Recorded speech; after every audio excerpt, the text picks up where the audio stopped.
Hello అండి అందరికీ. రేపే చివరి శ్రావణ శుక్రవారం అండి. మహిళలు చాలా ప్రత్యేకమైన మాసం శ్రావణ మాసం.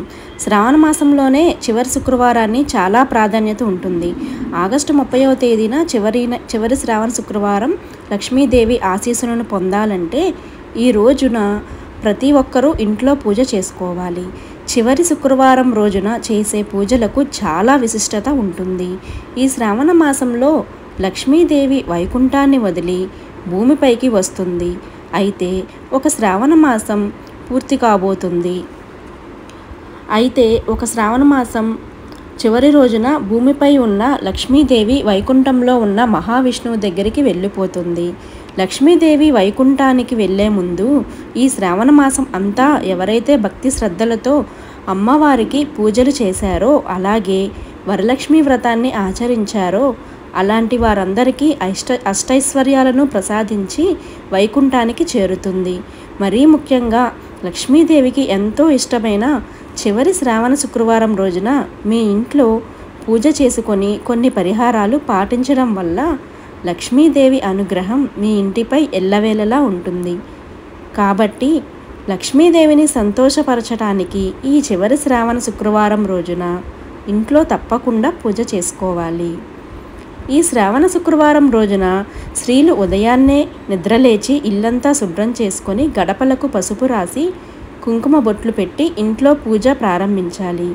ఈ చివరి శుక్రవారం రోజున ప్రతి ఒక్కరూ మీ ఇంటి ముందు అష్టదళ ముగ్గును వేసుకోవాలి. అష్టదళ ముగ్గు అంటే లక్ష్మీదేవికి చాలా ఇష్టం. ఈ ముగ్గు ఉన్న ఇంట్లోకి వెంటనే లక్ష్మీదేవి అడుగు మోపుతుంది. కాబట్టి ఈ శుక్రవారం రోజున ప్రతి ఒక్కరూ మీ ఇంటి ముందు అష్టదళ ముగ్గును వేసి ముగ్గుపైన పసుపు కుంకుమలు వేయండి. అలాగే ఈ చివరి శుక్రవారం నాడు మీ ఇంటి ప్రధాన తలుపు మీద గంధంతో ఓం స్వస్తిక్ గుర్తును వేయండి. స్వస్తిక్ గుర్తు ఉన్న ఇల్లు డబ్బుతో నిండిపోతుంది. మరీ ముఖ్యంగా ఈ చివరి శ్రావణ శుక్రవారం రోజున మీ ఇంటి తలుపు మీద స్వస్తిక్ గుర్తు వేస్తే 7 తరాల ఐశ్వర్యం మీ ఇంటికి ఖచ్చితంగా లభిస్తుంది. అలాగే ఈ శుక్రవారం రోజున ఇంట్లో స్నానం చేసేటప్పుడు నీటిలో కొంచెం పసుపు వేసుకొని స్నానం చేయండి. ఇలా స్నానం చేయడం వల్ల లక్ష్మీ కటాక్షం సిద్ధిస్తుంది. మీ ఇంటికి సంపదలు వరిస్తాయి. ముఖ్యంగా చివరి శ్రావణ శుక్రవారం రోజు ఏది చేసినా చేయకపోయినా సరే మీ ఇంట్లో ఖచ్చితంగా ఉప్పు దీపం వెలిగించాలి. ఉప్పు దీపం అంటే ఐశ్వర్యం అని అర్థం. ఐశ్వర్య దీపం ఈ శుక్రవారం రోజున ఎవరైతే ఇంట్లో ఐశ్వర్య దీపం వెలిగిస్తారో అలాంటి ఇంట్లో కష్టాలే ఉండవు. ఇల్లంతా ఐశ్వర్యంతో నిండిపోతుంది. ఐశ్వర్య దీపం ఇలా చాలా శక్తివంతమైనది కాబట్టి ప్రతి ఒక్కరూ శుక్రవారం రోజున ఉదయం కానీ సాయంత్రం కానీ ఇంట్లో ఐశ్వర్య దీపం వెలిగించండి. లక్ష్మీదేవికి ఎర్ర గులాబీలు పూలంటే చాలా ఇష్టం. కాబట్టి ఈ శుక్రవారం రోజు ఇంట్లో పూజ చేసేటప్పుడు లక్ష్మీదేవి పటానికి 5 గులాబీ పూలను పెట్టి ఇంట్లో పూజ చేస్తే చాలా మంచిది. అలాగే ఈ రోజున పూజ చేసేటప్పుడు ఒక రాగి చెంబు నిండా నీళ్లు పోసి అందులో కొన్ని తులసి ఆకులను వేసి మీ పూజా గదిలో పెట్టి పూజ చేయాలి. పూజ పూర్తయిన తర్వాత ఈ నీటిని తీర్థంలాగా స్వీకరించాలి. ఈ శుక్రవారం రోజున ఈ నీటిని తాగడం వల్ల మీ కుటుంబం అంతా ఆయురారోగ్యాలతో సిరి సంపదలతో జీవిస్తారు. శుక్రవారం రోజున పూజ చేసే ఆడవాళ్ళు పచ్చ రంగులో ఉన్న చీరను కట్టుకొని ఇంట్లో పూజ చేసుకుంటే చాలా మంచిది. మనం సాధారణంగా ఇంట్లో పూజ చేసేటప్పుడు ఒక దీపం మాత్రమే వెలిగిస్తాము. అయితే శుక్రవారం పూజ చేసేటప్పుడు మాత్రం మీ పూజ గదిలో ఖచ్చితంగా 2 దీపాలను వెలిగించి పూజ చేయాలి. అప్పుడే మీ పూజకు పుణ్యం లభిస్తుంది. ఈ రోజున పూజ చేసేవాళ్ళు కొబ్బరి నూనెతో దీపారాధన చేస్తే డబ్బు సమస్యలు లేకుండా ఉంటాయి. నువ్వుల నూనెతో దీపారాధన చేస్తే మీ ఇంట్లో ఎలాంటి కష్టాలు లేకుండా ఉంటాయి. అదే ఆవు నెయ్యితో దీపారాధన చేస్తే ఇంటిపై 3,000,000 దేవతల ఆశీర్వాదం ఉంటుంది. పూజలో నైవేద్యంగా ఒక బెల్లం ముక్కను పెట్టినా సరిపోతుంది. ఎవరైతే డబ్బు సమస్యలతో బాధపడుతున్నారో అలాంటి వారు ఈ శుక్రవారం పూజ చేసేటప్పుడు 2 అరటి పండ్లను అమ్మవారికి నైవేద్యంగా పెట్టండి. ఈ శుక్రవారం నాడు 5 ఒత్తులతో దీపం వెలిగిస్తే మీ ఇంట్లో డబ్బు కొరత లేకుండా ఎల్లప్పుడూ ఐశ్వర్యంతో నిండిపోతుంది.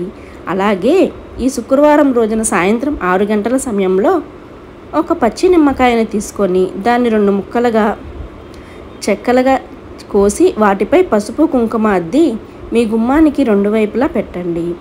ఇలా చేస్తే మీ ఇంటిపై ఉన్న నరదిష్టి మొత్తం తొలగిపోయి మీ ఇంట్లో లక్ష్మీదేవి కొలువై ఉంటుంది. ముఖ్యంగా ఈ చివరి శుక్రవారం నాడు మీ ఇంటి గుమ్మం ముందు 2 దీపాలను వెలిగించండి. ఇలా వెలిగిస్తే లక్ష్మీదేవి సంతోషిస్తుంది. ఫలితంగా మీ ఇంట్లో డబ్బు కష్టాలు ఉండవు. ఇంట్లో దారిద్ర్యం నశిస్తుంది. అనారోగ్యాలు కష్టాలు విముక్తి దొరుకుతుంది. ఈ విధంగా చివరి శ్రావణ శుక్రవారం రోజున ఇంట్లో పూజ చేసి ఓం శ్రీ లక్ష్మీనారాయణ నమః అనే మంత్రాన్ని చదువుతూ అమ్మవారికి హారతి ఇచ్చి ధూపం వేసి ప్రదక్షిణలు చేసి లక్ష్మీదేవికి నమస్కారం చేయండి. అమ్మవారి హారతిని ఇచ్చేటప్పుడు కర్పూరం మీద ఒక యాలుకను పెట్టి అమ్మవారికి హారతి ఇవ్వండి. ఇలా చేస్తే మీరు కోరుకున్న కోరికలన్నీ ఖచ్చితంగా నెరవేరుతాయి. ఈ రోజున ఇంట్లో పూజ చేసేటప్పుడు మీ పూజా గదిలో 11 రూపాయలు విలువలు పెట్టి పూజ చేయాలి. పూజ పూర్తయిన తర్వాత వీటిని బీరువాలో పెట్టుకోండి. తులసి మొక్కలో లక్ష్మీదేవి కొలువై ఉంటుంది కాబట్టి ఈ చివరి శుక్రవారం నాడు తులసి మొక్క దగ్గర దీపం వెలిగించి 3 ప్రదక్షిణాలు చేస్తే స్త్రీలకు దీర్ఘ సుమంగళి ప్రాప్తి వర్తిస్తుంది.